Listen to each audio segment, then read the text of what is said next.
saya membawa nasihat dari Jalaluddin Rumi. Baik, yang pertama. Jadi kata Rumi, aku mencintai teman-temanku tidak dengan hati atau pikiranku untuk berjaga-jaga. Karena hati bisa berhenti, karena pikiran bisa lupa. Aku mencintai mereka dengan segenap jiwa, karena jiwa tidak pernah mati atau lupa. Jadi sumber cinta kita jangan hanya hati, jangan hanya pikiran. Bukan berarti, Pak, berarti kalau mencintai tidak pakai pikiran, tidak pakai hati. Bukan begitu maksudnya. Jangan hanya itu berarti jangan berhenti di situ. Karena kalau pakai hati saja bisa berhenti. Berhenti itu, hati itu bolak-balik. Hati itu kadang-kadang sekarang senengnya luar biasa, besok bencinya luar biasa.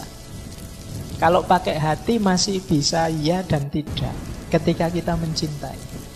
Apalagi pakai pikiran. Pikiran bisa lupa. Kalau pas berdua, wah aku sayang sekali padamu, nanti keluar ada yang lebih cakep, lupa dengan kalimat yang tadi. Pikiran bisa lupa. Jadi ya lupa itu kita kan mudah terlena, akal itu mudah terdistraksi. Maka cintailah dengan jiwa. Mencintai dengan jiwa itu mudahnya kita melihat hakikat terdalam dari seseorang. Manusia itu siapapun dia, di level terdalamnya, di situ ada ruhnya Allah.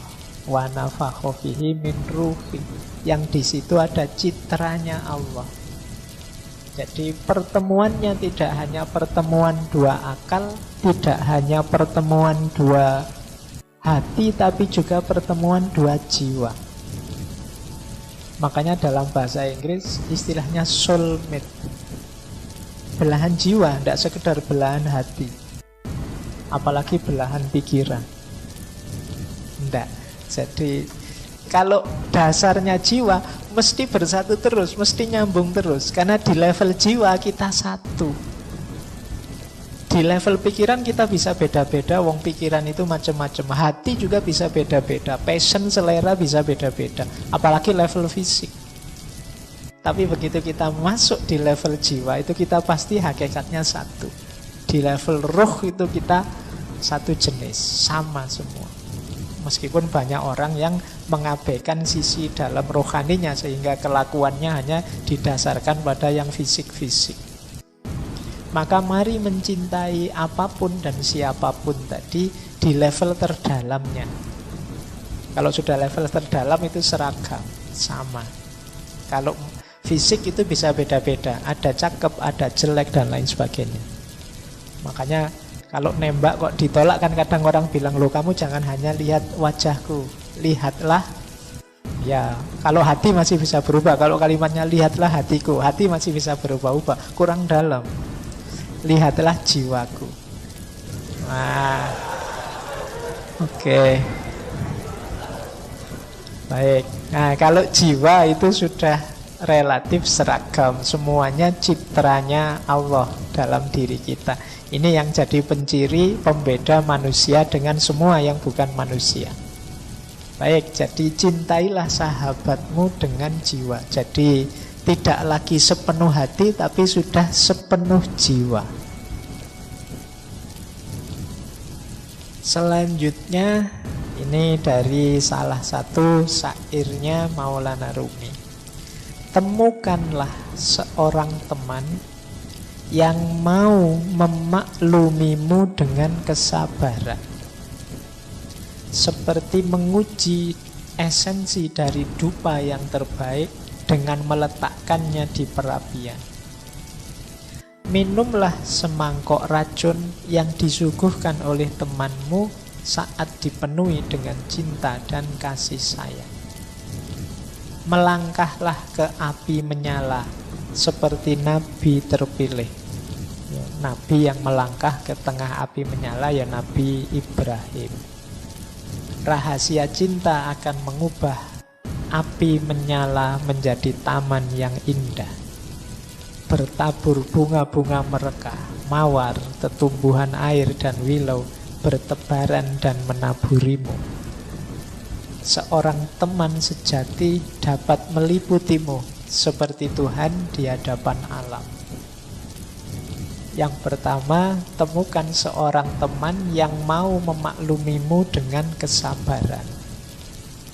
Menurut saya ini kuncinya persahabatan bisa langgeng adalah pemakluman.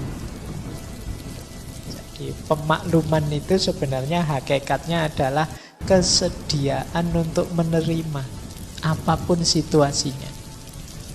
Makanya kan banyak istilah, ada apa gitu, ada kalimat harap maklum. Harap maklum itu mungkin sesuatu yang tidak menyenangkan, tapi mohon dimaklumi. Mungkin tidak seperti yang diharapkan, tapi tolonglah mengerti. Ini kalau sahabat mesti bisa.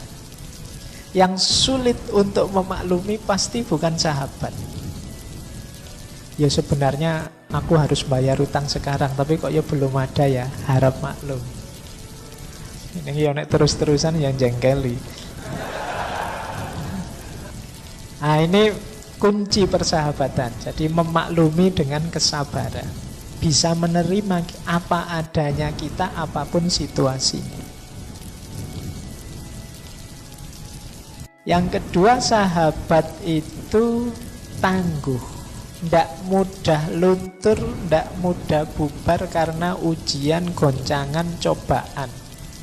Seperti dupa yang dilempar di perapian. Untuk menguji dupa itu kan dibakar. Baik tidaknya dupa itu kelihatan saat dibakar. Persahabatan juga begitu. Tangguh tidaknya kelihatan saat ada masalah, saat ada ujian. Jadi ciri kedua itu, orang yang bersahabat itu biasanya ya tidak masalah. Meskipun seperti apapun engkau memberiku masalah, aku terima. Berarti ini sahabat yang sejati. Bahkan minumlah semangkuk racun yang disuguhkan oleh temanmu, meskipun itu racun tapi disuguhkan dengan penuh kasih sayang. Kalau itu sahabat memberimu racun, silahkan diminum racun ini, aku menyuguhkannya dengan penuh hormat dan kasih sayang. Itu kalau sahabat diminum. Jadi maksudnya itu ya, mungkin teman kita ini membawa masalah saja, membawa problem saja. Aduh, sejak berteman denganmu bangkrut aku misalnya. Sejak dekat denganmu kacau hidupku. Tapi kalau memang sahabat sejati tidak masalah. Wong sudah ikrar, kita deklarasi susah senang bersama. Meskipun harus minum semangkuk racun, tidak masalah.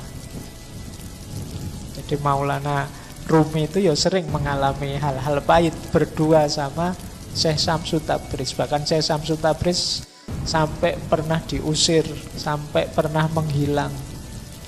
Karena murid-muridnya tidak suka dengan Syekh Syamsul Tabriz yang sangat dekat dengan Rumi. Iri dia, kok bisa dekat terus dengan guru murid-muridnya Maulana Rumi. Akhirnya Syekh Syamsul Tabriz kabarnya diusir. Jadi ini ujian persahabatan. Sampai Maulana Rumi sampai lahir tarian yang sangat terkenal, Darwis berputar, itu kan saking rindunya berpisah dengan Syekh Syamsul Tabriz. Baik, jadi ini semacam sahabat yang membawa kepahitan. Tapi kalau memang sahabat, ya kepahitan akan semakin mempererat persahabatan.